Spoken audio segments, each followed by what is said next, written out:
Hello friends. तो आज का जो टॉपिक है हमारा वो है समानता। कल का हमारा जो टॉपिक था, जो हमारा यूजीसी नेट का सिलेबस है, उसमें फर्स्ट यूनिट है। फर्स्ट यूनिट में फर्स्ट टॉपिक है लिबर्टी, स्वतंत्रता। वो टॉपिक हमारा कल का कंप्लीट हो गया था। और जो आज का टॉपिक है समानता।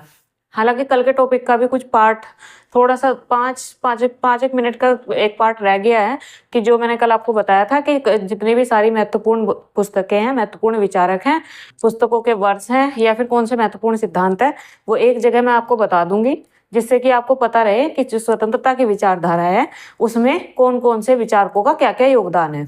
लेकिन जो आज का हमारा मुख्य टॉपिक है वो है समानता। इस टॉपिक में हम देखेंगे समानता का अर्थ, विशेषताएं, इसके प्रकार या पक्ष, कितने प्रकार हैं समानता के, उसके पक्ष कौन कौन से हैं। उसके बाद हम देखेंगे इसमें सबसे जो इम्पोर्टेंट है हमारे एग्जाम के पॉइंट ऑफ व्यू से, वो है प्रमुख विचारक। इसमें हम लगभग 10 विचारकों को देखेंगे, जिसमें अरस्तु, John Locke, Thomas Jefferson, Jean Jacques Rousseau, Karl Marx, John Rawls, R H Tawney, Ronald Dworkin, doctor B R Ambedkar और राम मनोहर लोहिया। ये सारे विचारक हैं। इन सारे विचारकों को हम देखेंगे समानता के पर्सपेक्टिव से, कि उन्होंने समानता के बारे में अपने क्या क्या सिद्धांत दिए हैं। एक वीडियो में सब कंप्लीट नहीं हो पाएगा, पूरा टॉपिक कंप्लीट नहीं हो पाएगा, तो इसके लिए भी हो सकता है कि 2 वीडियो बनानी पड़े। पर कोई बात नहीं, हम चीज़ों को समझेंगे, समझ कर पढ़ेंगे, जिससे कि एग्जाम में हमें कंफ्यूजन ना हो। तो चलिए आज की वीडियो स्टार्ट करते हैं। तो देखिए, जो स्वतंत्रता से संबंधित मैंने आपको कल बताया था कि मैं एक ही जगह पर आपको सारे सिद्धांत, उनकी बुक और उनके ईयर दे दूंगी, जिससे कि आपको पता चल पाए कि किस विचारक ने कौन कौन से सिद्धांत दिए हैं, स्वतंत्रता से संबंधित किस विचारक की क्या क्या बुक है। ठीक है, आपको एक जगह पर ही ये सारी चीजें पता चल जाए। तो देख लेते हैं इन्हें। सबसे पहले हमने प्लेटो को देखा था, उनकी बुक है रिपब्लिक, और इसमें उन्होंने कहा था कि स्वतंत्रता का अर्थ मनमानी करना नहीं है। दूसरा हमने देखा था अरस्तु को, उनकी बुक का नाम है पॉलिटिक्स, और इसमें उन्होंने सर्वप्रथम नागरिक स्वतंत्रता की अवधारणा दी थी। ठीक है, सबसे पहले जो नागरिक स्वतंत्रता की अवधारणा दी थी वो अरस्तु ने दी थी। फिर थर्ड नंबर पे है जॉन लॉक, इनकी बुक है टू ट्रीटाइज ऑन गवर्नमेंट, 1689 में इसका प्रकाशन हुआ, और इसमें इन्होंने प्राकृतिक अधिकारों का सिद्धांत दिया, जिसमें उन्होंने स्वतंत्रता, संपत्ति और जीवन के अधिकार को प्राकृतिक अधिकार बताया था, और कहा था कि इन अधिकारों को किसी भी व्यक्ति के द्वारा छीना नहीं जा सकता है। ये स्वतंत्रता की नकारात्मक अवधारणा के समर्थक थे। नकारात्मक अवधारणा हमने कल देखी थी कि किसी भी व्यक्ति की स्वतंत्रता में राज्य का कम से कम हस्तक्षेप हो। फोर्थ नंबर पे जे.एस. मिल, पुस्तक का नाम है इनकी लिबर्टी, 1859 में इस बुक का प्रकाशन हुआ। इसमें इन्होंने हानि का सिद्धांत दिया और हस्तक्षेप का अभाव का सिद्धांत दिया। ठीक है, ये भी नकारात्मक अवधारणा के समर्थक हैं। फिर इसाया बर्लिन, बुक का नाम है टू कॉन्सेप्ट ऑफ लिबर्टी, 1958 में इसका प्रकाशन हुआ। निजी क्षेत्र की अवधारणा दी इन्होंने, ये भी नकारात्मक अवधारणा के समर्थक हैं। फिर 6 नंबर पे है Friedrich Hayek, the constitution of liberty. 2 book हैं, द कॉन्सेप्ट ऑफ लिबर्टी और द कॉन्स्टिट्यूशन ऑफ लिबर्टी। दोनों बुकों को जो प्रकाशन वर्ष है वो भी लगभग समान है, 1958 और 1960। तो आपको ये ध्यान रखना है, ये कंफ्यूज नहीं करना है। कॉन्सेप्ट इसाया बर्लिन का है और कॉन्स्टिट्यूशन फ्रेडरिक हायक का है। ठीक है, इन्होंने आर्थिक स्वतंत्रता पर बल दिया था। फिर आते हैं रॉबर्ट नोजिक 7th नंबर पे, इनकी बुक है अनार्की स्टेट एंड यूटोपिया, 1974 में इसका प्रकाशन हुआ। इंपॉर्टेंट बुक है हमारे लिए। इसमें इन्होंने इच्छा स्वतंत्रतावादी सिद्धांत दिया। ठीक है, ये भी राज्य की नकारात्मक अवधारणा के समर्थक रहे हैं, स्वतंत्रता की। उसके बाद फिर हमारे पास आते हैं कौन, नंबर 8 पे एडम स्मिथ, इनकी बुक का नाम है वेल्थ ऑफ नेशंस, 1771 में इस बुक का प्रकाशन हुआ। इन्होंने कहा कि आर्थिक गतिविधियों में जो राज्य है, राज्य का हस्तक्षेप न्यूनतम होना चाहिए, आर्थिक गतिविधियों में राज्य कम से कम हस्तक्षेप करे। ये भी नकारात्मक अवधारणा के समर्थक थे स्वतंत्रता की। फिर हमने देखा था हर्बर्ट स्पेंसर को, 3 बुक्स देखी थी हमने इनकी, social statistics 1851, the man versus state 1884, principle of biology 1864। ठीक है, इन्होंने कौन सा सिद्धांत दिया था, योग्यतम की उत्तरजीविता का सिद्धांत दिया था। ये सिद्धांत उन्होंने डार्विन के प्राकृतिक चयन सिद्धांत से लिया था, और नाम इन्होंने दिया था ऐसे योग्यतम की उत्तरजीविता सिद्धांत। और ये राज्य स्वतंत्रता की नकारात्मक अवधारणा के, कट्टर नकारात्मक अवधारणा के समर्थक थे हर्बर्ट स्पेंसर। फिर कार्ल मार्क्स, बुक 2 देखी थी हमने इनकी, the communist manifesto 1848, Das Kapital 1867, 1885 और 1894, 3 वॉल्यूम देखे थे हमने इसके। फर्स्ट 1867, सेकंड 1885 और थर्ड 1894 जो उनके शिष्य द्वारा उनकी मृत्यु के बाद प्रकाशित कराया गया था। ठीक है, और इन्होंने कहा था कि शोषण से मुक्ति और आर्थिक स्वतंत्रता ही सच्ची स्वतंत्रता है। जब किसी व्यक्ति के पास धन होगा, आर्थिक स्वतंत्रता होगी, शोषण से मुक्त हो गए होंगे सभी व्यक्ति, तो तभी उनको सच्ची स्वतंत्रता मिल पाएगी। ये भी स्वतंत्रता की नकारात्मक अवधारणा के समर्थक थे। फिर हमारे पास आते हैं टी.एच. ग्रीन 12th नंबर पे। उनकी बुक है lectures on the principle of political obligation. ठीक है, lectures on the principle of political obligation. इसका प्रकाशन हुआ 1882 में, और ये हम बुक हमारे लिए इंपॉर्टेंट है क्योंकि इसमें पहली बार किसी व्यक्ति ने स्वतंत्रता, सकारात्मक स्वतंत्रता का समर्थन किया था। ठीक है, सकारात्मक स्वतंत्रता का जो समर्थन किया था वो पहली बार किसने किया था? टी.एच. ग्रीन ने। इसलिए इनकी बुक भी इंपॉर्टेंट है, ईयर भी इंपॉर्टेंट है, याद रखना है हमें। सकारात्मक अवधारणा मतलब जिसमें राज्य व्यक्तिगत गतिविधियों में हस्तक्षेप कर सकता है। ठीक, हेरोल्ड लास्की, इनकी बुक भी इंपॉर्टेंट है, एक ग्रामर ऑफ पॉलिटिक्स, एग्जाम में हमारे आती है। 1925 इसका प्रकाशन वर्ष है। इन्होंने स्वतंत्रता की सकारात्मक और कल्याणकारी अवधारणा पर बल दिया कि ठीक है, सकारात्मक तो होना चाहिए, राज्य का हस्तक्षेप तो होना चाहिए, लेकिन राज्य का हस्तक्षेप कल्याणकारी गतिविधियों के लिए होना चाहिए। फिर हमने देखा था मानवाधिकार घोषणा पत्र, 10 दिसंबर 1948 को संयुक्त राष्ट्र महासभा द्वारा अपनाया गया था, और 10 दिसंबर को इसलिए हम मानवाधिकार दिवस के रूप में मनाते हैं। ठीक है, तो ये तो था हमारा जो स्वतंत्रता थी। स्वतंत्रता का टॉपिक हमारा यहाँ तक कंप्लीट हो गया है। इसमें अगर आपको कुछ कंफ्यूजन हो तो आप मुझसे पूछ लीजिएगा। ठीक है, यहाँ तक मैंने पूरा टॉपिक कंप्लीट करके बेहतर ढंग से आपको समझाने की कोशिश की है। तो अब आगे जो हमारा टॉपिक है, अब हम देखते हैं समानता। समानता हमारा जो सिलेबस है, सिलेबस में सेकंड टॉपिक है। यहाँ से हम अपना टॉपिक स्टार्ट करते हैं, समानता। ठीक है, तो देखिए समानता के बारे में, इसकी कोई एक निश्चित अर्थ नहीं निकलता है। ठीक है, इसका कई परिस्थितियों में कई अर्थ निकाले जा सकते हैं। ठीक है, तो इसलिए हम जो है, हम यहाँ लास्की की एक परिभाषा ले रहे हैं। इसने कहा था कि देखिए समानता जो है, समानता समानीकरण की प्रक्रिया है, कि समानता एक ऐसी प्रक्रिया है जिसमें सभी व्यक्तियों को समान किया जाता है, समानीकरण की प्रक्रिया है। इसका आशय विशेषाधिकारों का अभाव तथा सभी व्यक्तियों को विकास हेतु पर्याप्त अवसर प्रदान करने से है। ठीक है, कि जब सभी व्यक्तियों को समानीकरण की प्रक्रिया होगी, सभी व्यक्तियों को समान किया जाएगा, तो उससे अर्थ यह होगा कि उस प्रक्रिया में किसी भी व्यक्ति को विशेषाधिकार ना दिए जाएं। ठीक है, विशेषाधिकार किसी व्यक्ति को ना दिए जाए, और विकास के लिए सभी व्यक्तियों को पर्याप्त अवसर प्रदान किए जाएं। ठीक है, कि विशेषाधिकार तो किसी व्यक्ति के पास ना हो, लेकिन जो विकास के अवसर है वो प्रत्येक व्यक्ति के पास हो। ठीक, तो ये तो थी लास्की की परिभाषा। अब हम इसका अर्थ दो प्रकार से देख सकते हैं। ठीक है, इसका दो प्रकार से वर्णन कर सकते हैं अर्थ का। एक तो होता है गलत अर्थ में इसका वर्णन। गलत अर्थ में कैसे होता है? इस गलत अर्थ में होता है कि सभी व्यक्ति समान है, किसी के साथ कोई भेदभाव नहीं होना चाहिए। अब देखिए ये गलत अर्थ कैसे हुआ कि हमारा जो समाज होता है, किसी भी देश का अगर हम समाज देखते हैं तो वहां पर समाज की और ज्यादा नहीं तो कम से कम दो वर्ग तो मुख्य रूप से पाए ही जाएंगे, एक गरीब वर्ग, एक अमीर वर्ग। समाज में किसी भी देश में दो वर्ग होंगे, एक वर्ग गरीब होगा, एक वर्ग अमीर होगा।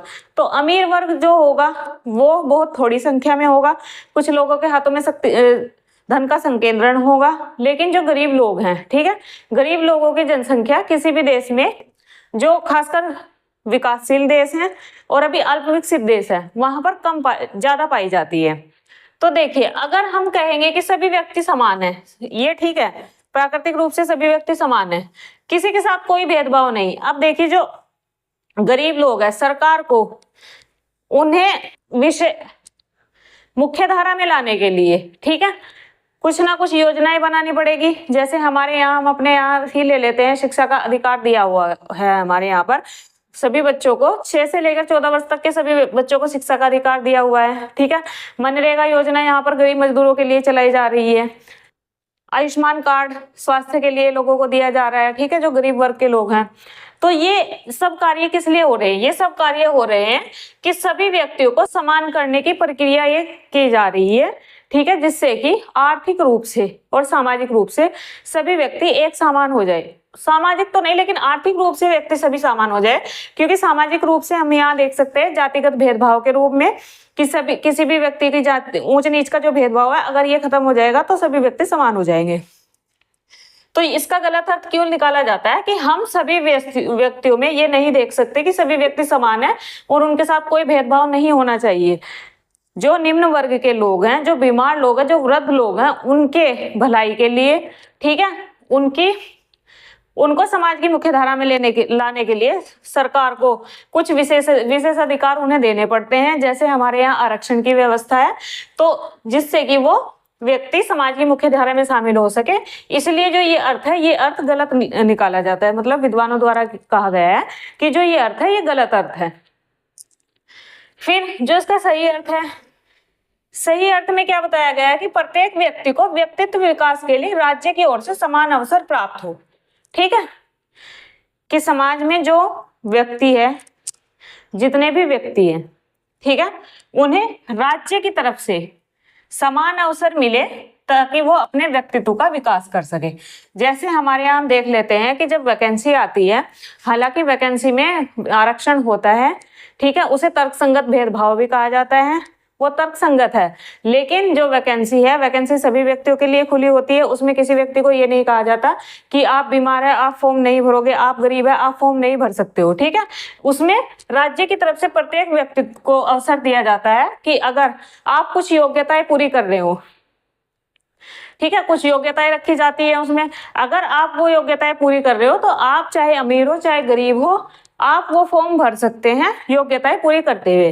तो यही इसमें बताया गया है कि प्रत्येक व्यक्ति को व्यक्तित्व के विकास के लिए राज्य की ओर से समान अवसर दिए जाएंगे और इसमें कोई भेदभाव नहीं किया जाएगा। ठीक है, तो ये समानता का सही अर्थ माना गया है। अब देख लेते हैं उदय। ठीक है, कि समानता की जो अवधारणा है इसका उदय कहाँ हुआ या कब से हुआ। तो देखिए, जो इसमें मुख्य रूप से माना जाता है समानता की अवधारणा के उदय में, जो सबसे महत्वपूर्ण योगदान इसमें माना जाता है वो माना जाता है अमेरिकी क्रांति और फ्रांस की क्रांति का। ठीक है, हमें पता है कि अमेरिकी क्रांति 1776 में हुई थी और फ्रांस की क्रांति 1789 में हुई थी। और अमेरिकी क्रांति में स्वतंत्रता का घोषणा पत्र जारी किया गया था। किसके द्वारा जारी किया गया था? थॉमस जेफरसन के द्वारा जारी किया गया था। और उस घोषणा पत्र में कहा गया था कि प्राकृतिक रूप से सभी व्यक्ति समान हैं। ठीक है, जो व्यक्ति धरती पर हैं, पृथ्वी पर हैं, वो सभी व्यक्ति समान हैं, उनमें कोई अंतर नहीं है। और जो फ्रांस की क्रांति है उसमें हमें पता ही है कि वो क्रांति इसी नारे पर हुई थी, स्वतंत्रता, समानता और बंधुत्व के नारे पर। ठीक है, फिर हम देख लेते हैं इसकी विशेषताएं। विशेषताओं में 4-5 विशेषताएं हैं इसमें। विशेषाधिकारों का भाव, सबसे पहले तो कि किसी भी व्यक्ति को विशेष अधिकार नहीं प्राप्त होने चाहिए। ठीक है, विशेष अधिकारों का इसमें अभाव होना चाहिए। दूसरा, उन्नति के समान अवसर, कि सभी व्यक्तियों को अपनी उन्नति करने के लिए समान अवसर मिलने चाहिए। किसी व्यक्ति के साथ किसी भी आधार पर कोई भेदभाव नहीं होना चाहिए।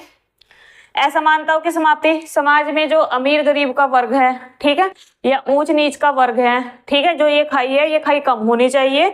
असमानताओं को समाप्त किया जाना चाहिए। फिर मौलिक आवश्यकताओं की पूर्ति, की समानता तभी होगी जब समाज में रहने वाले, किसी राष्ट्र में रहने वाले प्रत्येक व्यक्ति की जो मौलिक आवश्यकताएं हैं, जिसमें हम क्या लेते हैं, रोटी, कपड़ा और मकान। अब इसमें एक शिक्षा को भी शामिल किया जाता है कि रोटी, कपड़ा और मकान, ये मौलिक आवश्यकताएं प्रत्येक व्यक्ति की पूरी होनी चाहिए। फिर तर्क के आधार पर भेदभाव, ये हम देख रहे हैं विशेषताएं समानता की, कि तर्क के आधार पर भेदभाव कैसे देख सकते हैं। जैसे हमारे यहाँ देखते हैं, आरक्षण को देखते हैं, क्योंकि आरक्षण किन लोगों को मिलता है? आरक्षण उन लोगों को मिलता है जो लोग समाज में, भारतीय समाज में सदियों से जो लोग पिछड़े रहे हैं, गरीब रहे हैं, दलित रहे हैं, ठीक है, निम्न वर्ग के लोग हैं, उन्हें इस तर्क के आधार पर भेदभाव दिया जाता है कि भाई पुराने टाइम से ही इन लोगों को अपने व्यक्तित्व के विकास करने का अवसर नहीं दिया गया है। तो अब सरकार का ये फर्ज बनता है कि वो कुछ थोड़े बहुत उन्हें विशेष अधिकार प्राप्त करके उन लोगों को समाज की मुख्य धारा में लाने का काम करे। ठीक है, तो ये थी इसकी विशेषताएं। आगे हम देखते हैं समानता के प्रकार। तो देखिए, समानता के जो प्रकार है, समानता के प्रकारों में सबसे पहले हम देख लेते हैं राजनीतिक समानता। ठीक है, राजनीतिक समानता में क्या आएगा कि जो राजनीतिक गतिविधियां हैं उनमें सभी व्यक्तियों को समान अवसर प्राप्त हो। ठीक है, राजनीतिक गतिविधियों में भाग लेने का अधिकार सभी व्यक्तियों को समान रूप से हो। तो इसमें कौन कौन से अधिकार आते हैं? एक तो होता है मतदान का अधिकार, ठीक है, कि किसी भी देश में राजनीतिक समानता कब आएगी? जब वहां प्रत्येक व्यक्ति को मतदान का अधिकार होगा, ठीक है। इसमें एक जो है एक तर्क ये दिया जा सकता है, इसमें एक बंदिश ये होती है या एक कॉन्ट्राडिक्शन ये होता है कि अगर मतदान का अधिकार हम दे रहे हैं, मतदान का अधिकार सभी को देना है, लेकिन अगर कोई अवयस्क नागरिक है, कोई बीमार है, अपंग है, ठीक है, या इस तरीके से किसी की कोई मजबूरी है, तो उसे इस अधिकार से वंचित रखा जा सकता है, मतदान के अधिकार से। दूसरा है चुनाव में उम्मीदवार बनने का अधिकार, कि कोई भी व्यक्ति जो उस देश का नागरिक हो वह किसी भी अपने देश की जो चुनाव प्रक्रिया है, चुनाव प्रक्रिया में भाग ले सकता है, उम्मीदवार बन सकता है। फिर सरकार तक शिकायत पहुंचाने का अधिकार, कि अगर किसी व्यक्ति को किसी कार्य में, सरकारी कार्य में या किसी भी कार्य में कोई दिक्कत हो, कोई समस्या है, कोई कुछ ऐसा कार्य है जो कि सामान्य स्तर पर नहीं सुलझ पा रहा है, तो उस स्थिति में सरकार तक शिकायत पहुंचाने का अधिकार नागरिकों के पास होना चाहिए। फिर दल या संगठन के निर्माण का अधिकार, ठीक है, कि अगर किसी व्यक्ति को राजनीतिक प्रक्रियाओं में भाग लेना है और उनके लिए उसे अपने दल बनाना है, ठीक है, उसे सरकार के निर्माण करना है, उसकी इच्छा है कि मैं भी मुख्यमंत्री बनूं, उसकी इच्छा है कि मैं भी प्रधानमंत्री बनूं, तो उसे दल या संगठन बनाने का अधिकार प्राप्त होना चाहिए, ठीक है। तो तभी क्या है, राजनीतिक समानता सुनिश्चित हो पाएगी। फिर दूसरा है इसका सामाजिक समानता प्रकार है इसका दूसरा। इसमें कहा गया है कि किसी भी व्यक्ति के साथ जाति, धर्म, वंश, लिंग, जन्म स्थान के आधार पर भेदभाव नहीं होना चाहिए, तो सामाजिक समानता होगी कि किसी के साथ ये भेदभाव नहीं होना चाहिए कि तुम ऊंची जात से हो,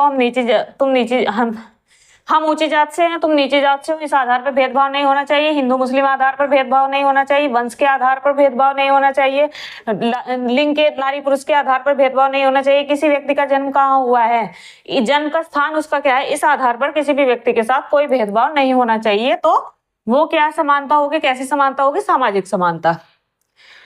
फिर थर्ड है आर्थिक समानता। आर्थिक समानता में हम देख लेते हैं, एक कोट है रूसो का, जो उन्होंने अपनी पुस्तक द सोशल कॉन्ट्रैक्ट में दिया था, ठीक है।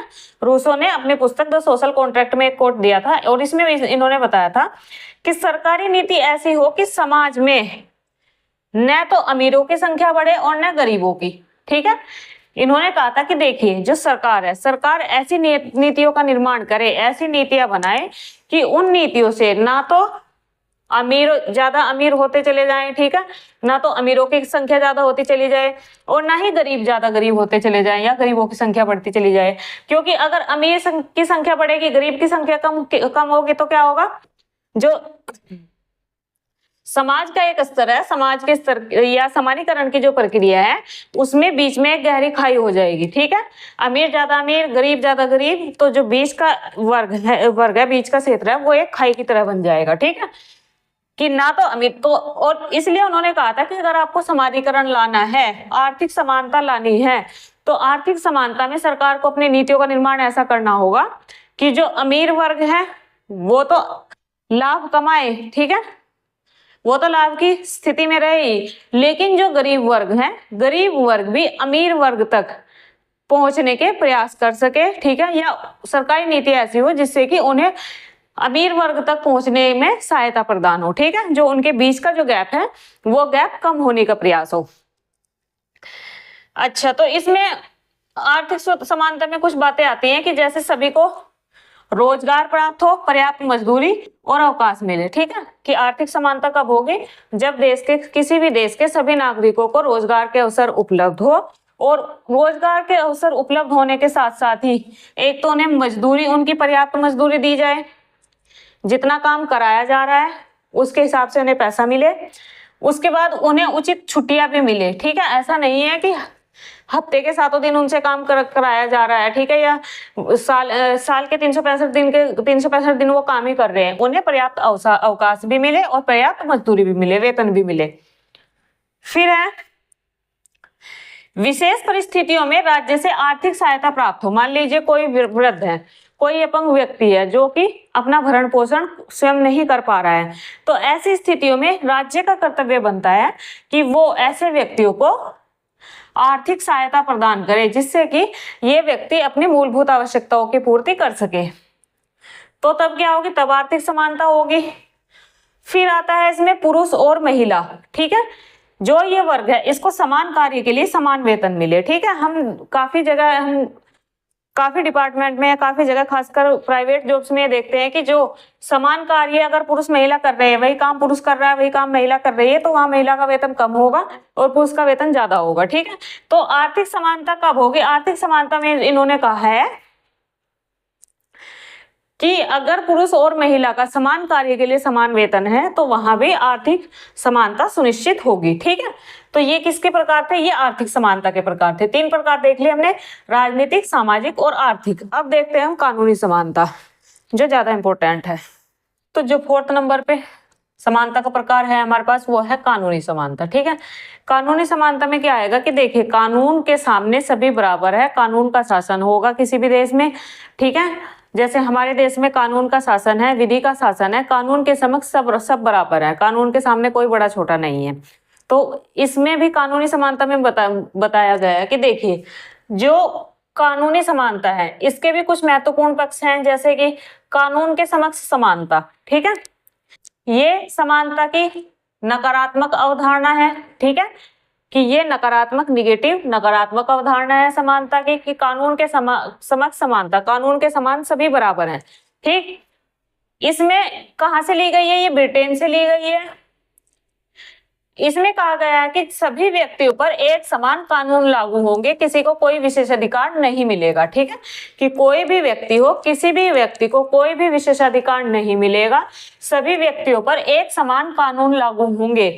इस अवधारणा में देखिए हम क्या शामिल कर सकते हैं कि जैसे हमारे यहाँ यातायात नियम है, ठीक है,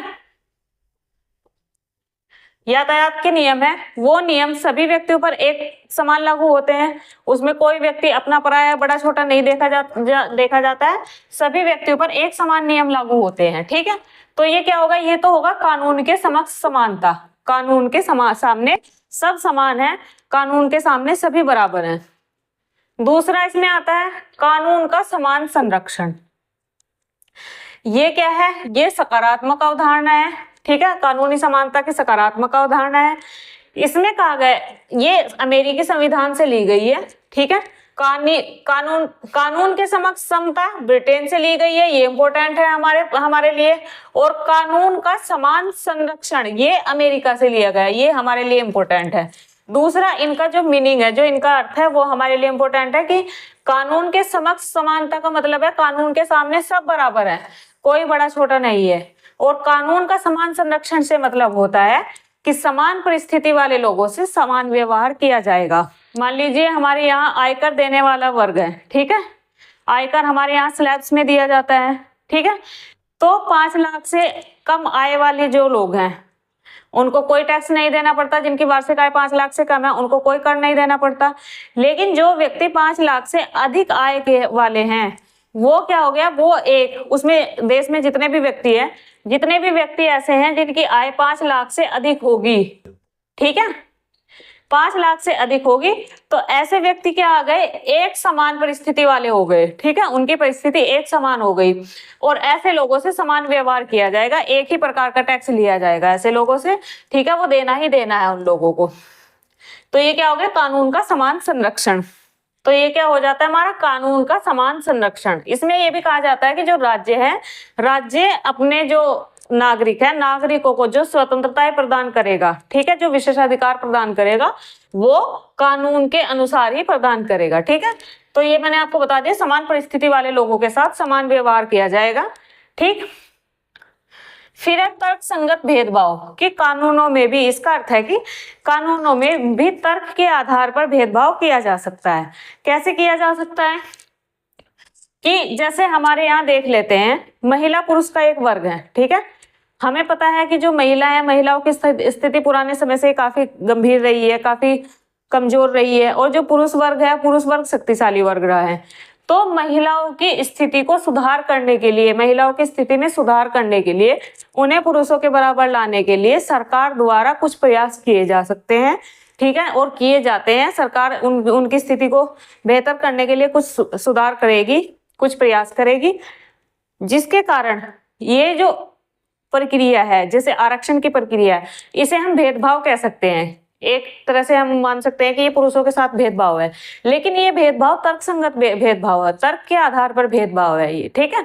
तो इसलिए इस भेदभाव को, या इस तरह के जो तर्क के आधार पर भेदभाव है, उन्हें सही ठहराया जा सकता है, कुछ विशेष अधिकार कुछ वर्गों को दिए जा सकते हैं, ठीक है। तो ये था कानूनी समानता। तो प्रकार, जो महत्वपूर्ण प्रकार थे समानता के, वो हमने देख लिए हैं। अब हम, जो हमारे लिए सबसे इम्पोर्टेंट चीज है अपने एग्जाम के पॉइंट ऑफ व्यू से, जो सबसे इम्पोर्टेंट टॉपिक है, वो है कि इससे संबंधित विचारक कौन कौन से हैं, उन विचारकों ने सिद्धांत कौन कौन से दिए हैं, उनकी बुक्स कौन कौन सी है, ठीक है, और उन्होंने अपने सिद्धांत में समानता के बारे में क्या कहा है। तो आइए अब हम वही देखते हैं, ठीक है। हम सभी विचारकों के बारे में 1 बाय 1 करके देखते हैं, ठीक। तो देखिए, हमारे जो इसमें सबसे पहले विद्वान है समानता की अवधारणा में, वो आते हैं अरस्तु, ठीक है। हमने स्वतंत्रता में हमने सबसे पहले प्लेटो को देखा था, ठीक है, लेकिन समानता के बारे में प्लेटो की कोई ऐसी अवधारणा नहीं है, बहुत छोटा, बहुत थोड़ा योगदान है, ठीक है, वो हमारे एग्जाम के पॉइंट ऑफ व्यू से इम्पोर्टेंट नहीं है। लेकिन अरस्तु ने इस बारे में थोड़ी बात की है, हालांकि बहुत ज्यादा तो नहीं, पर थोड़ी बहुत उन्होंने इस बारे में बात की है। तो अरस्तु की जो पुस्तक है उसका हमें पता है, कौन सी पुस्तक है उसकी, पॉलिटिक्स, महत्वपूर्ण पुस्तक है अरस्तु की। इसमें इन्होंने ये अवधारणा दी, पॉलिटिक्स में, आनुपातिक समानता की अवधारणा, ठीक है। जो समानता की अवधारणा है, समानता की अवधारणा से संबंधित इन्होंने आनुपातिक समानता की अवधारणा दी। और इसमें इन्होंने कहा कि देखिए, व्यक्ति की योग्यता और समाज में उसके योगदान के अनुसार न्याय व समानता का व्यवहार किया जाए, ठीक है। कि किसी भी व्यक्ति के साथ यदि हमें न्याय करना है या समानता का व्यवहार करना है, तो ये हमें किस हिसाब से करना चाहिए कि उस व्यक्ति की योग्यता क्या है और उसका समाज में योगदान क्या है, ठीक है। अगर हमें 2 व्यक्तियों को एक समान करना है, ठीक है, हमें ये देखना है कि 10 व्यक्ति हैं, 10 व्यक्तियों को हमें एक समान करना है। तो एक समान करने के लिए सबसे पहले हमें ये देखना होगा कि उनमें से कितने ऐसे व्यक्ति हैं जिनकी एक समान योग्यता है और जिन्होंने समाज में भी कोई योगदान दिया हुआ है, ठीक है, समाज में भी अच्छा योगदान दिया हुआ है। तो इस आधार पर हमें क्या करना चाहिए, उन लोगों के साथ समानता का व्यवहार करना चाहिए। मान लीजिए उनमें से 2 व्यक्ति ऐसे हैं जिनकी योग्यता बहुत अच्छी है, ठीक है, और उन्होंने समाज के लिए भी बहुत अच्छे कार्य किए हुए हैं। तो जो वो 2 लोग होंगे, उन 2 लोगों के साथ समान व्यवहार होगा। फिर हमारे पास कितने बच गए, 8 लोग बच गए। उन 8 लोग में से 4 लोग वैसे हैं जिनका योग्यता भी उनकी औसत है, ठीक है, और समाज में जो योगदान है वो भी उन्होंने, जो उत्कृष्ट श्रेणी के लोग हैं, उनसे कम किया हुआ है। तो वह वैसे व्यक्ति एक श्रेणी में आ जाएंगे और उनके साथ एक समान व्यवहार होगा, ठीक है, न्याय भी एक समान होगा, व्यवहार, समानता भी का व्यवहार भी एक साथ होगा, एक समान होगा। फिर जो बाकी बच गए 4, अगर वो एक ही श्रेणी के हैं, उन्होंने समाज में कोई योगदान नहीं दिया हुआ है और उनके पास योग्यता भी कोई नहीं है, शिक्षा भी नहीं है, अशिक्षित व्यक्ति है, तो उन जो 4 लोग हैं, वो जो 4 लोग हैं, उन 4 लोगों के साथ एक समान व्यवहार होगा, ठीक है। तो इसी को अरस्तु ने कहा आनुपातिक समानता, कि अगर हमें न्याय और समानता का व्यवहार करना है तो हमें सबसे पहले ये देखना होगा कि उस व्यक्ति की योग्यता क्या है और समाज में उसका योगदान क्या है, ठीक। ये आती है आनुपातिक समानता की अवधारणा, जो किसकी है, अरस्तु की है। फिर आनुपातिक समानता में उन्होंने कुछ बातें बताई हैं, समानों के साथ समान व्यवहार, ठीक है। उन्होंने बताया कि किसी भी व्यक्ति की योग्यता, गुण व दक्षता अगर समान है, अगर 10 लोग हैं और 10 लोगों की एक समान योग्यता है, उनके गुण एक समान है, उनकी जो क्षमता है वो एक समान है, ठीक है, योग्यता भी एक समान है, गुण भी एक समान है, उनके अंदर क्षमता भी एक समान है, एक जैसी है, तो उन सबके साथ एक जैसा ही व्यवहार किया जाएगा, ठीक है। मान लीजिए कि 10 व्यक्ति है, 10 व्यक्ति के पास ही जो डिग्री है वो ग्रेजुएशन की डिग्री है, ठीक है, ये 10 है, ये 10 ग्रेजुएट है। इसके साथ साथ इनमें टीचिंग स्किल अच्छी है, ठीक है, ये अच्छा पढ़ा लेते हैं। उसके बाद उनके अंदर इतनी क्षमता भी है कि वो पढ़ाई के जो संसाधन है उन संसाधनों को जुटा सके। ठीक है, संसाधन अपने पास जुटा सके। ये 10 लोग हैं और 10 लोगों के पास डिग्री भी एक जैसी है, उनके पास स्किल भी है, पढ़ाने का स्किल भी है, और उनके पास इतनी क्षमता भी है उनकी कि उनके पास संसाधन एक जैसे हो, मतलब कि उनके पास इतनी क्षमता भी है कि वो पढ़ाई से संबंधित जो संसाधन है उन संसाधनों को जुटा सके। तो ये जो 10 के 10 व्यक्ति है, ये 10 व्यक्ति किस में चले गए? ये 10 व्यक्ति चले गए समानों के साथ समान व्यवहार में। इन 10 के साथ एक समान व्यवहार किया जाएगा, ठीक है, समाज में। फिर दूसरा उन्होंने बताया असमान के साथ असमान व्यवहार। ठीक, मान लीजिए जो ये 10 व्यक्ति हैं, इन 10 में से 5 ऐसे हैं जो ग्रेजुएट हैं और 5 ऐसे हैं जिन्होंने 12th पास की हुई है। ठीक है, तो ये क्या हो गए? ये दोनों असमान हो गए, इनके साथ असमान, इनमें असमानता हो गई, योग्यता के आधार पर असमानता हो गई। तो अगर सरकार क्या करेगी? अगर इन दोनों को एक समान व्यवहार करेगी, ठीक है, इन दोनों को मान लीजिए जो कोई वैकेंसी निकली है, गवर्नमेंट जॉब में वैकेंसी निकली है, और उस वैकेंसी में गवर्नमेंट ने कह दिया कि देखिए उसमें ग्रेजुएट भी फॉर्म भर सकते हैं, उसमें 12th पास भी फॉर्म भर सकते हैं। तो इससे क्या होगा? इससे समान व्यक्ति को समान पुरस्कार नहीं मिल पाएगा। ठीक है, असमानता आ जाएगी, असमानता आ जाएगी इसमें।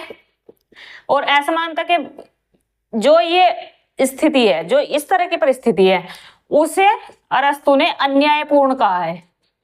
ठीक है, अन्यायपूर्ण कहा है। इस स्थिति के बारे में अरस्तु का कहना था कि जो ग्रेजुएट पर्सन है, इस ग्रेजुएट पर्सन को जो जॉब है, जो सरकारी नौकरी है, वो अलग मिलनी चाहिए, इसकी योग्यता के हिसाब से मिलनी चाहिए। और जो 12th पास है, इसे जो नौकरी मिलनी चाहिए, जो जॉब मिलनी चाहिए, वो इसकी योग्यता के हिसाब से मिलनी चाहिए। ठीक है, यही उसने कहा कि योग्यता प्लस योगदान, समाज में उसका योगदान क्या है, अगर अलग अलग है और सरकार समान पुरस्कार दे रही है उस चीज के लिए, तो ये अन्याय होगा, ये न्याय नहीं होगा। ठीक, इसमें उसने कहा कि असमान के साथ असमान व्यवहार किया जाए, असमान के साथ एक समान व्यवहार ना किया जाए।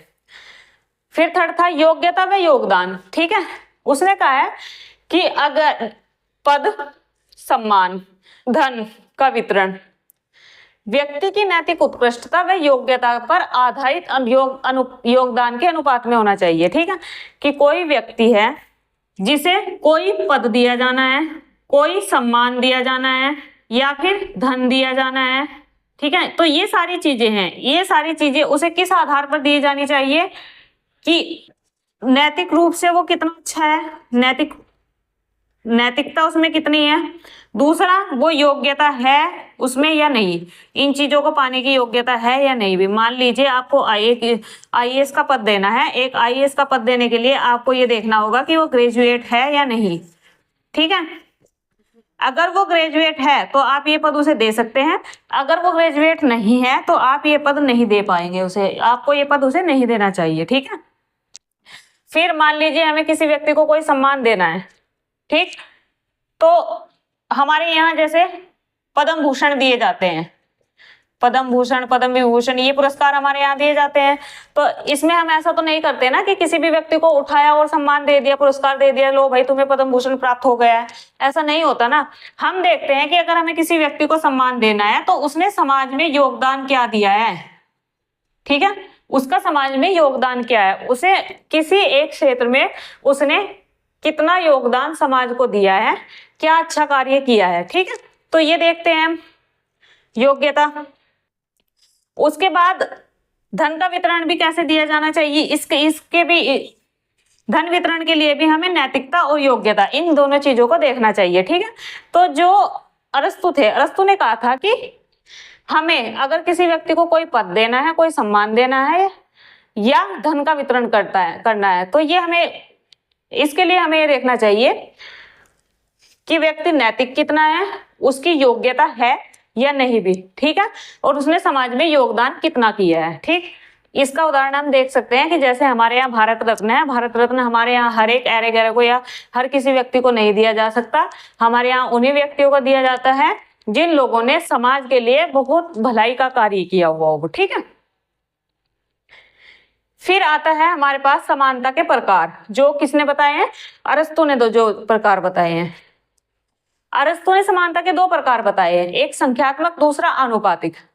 संख्यात्मक प्रकार को हम अंकगणितीय भी कहते हैं और निरपेक्ष भी कहते हैं, ठीक है।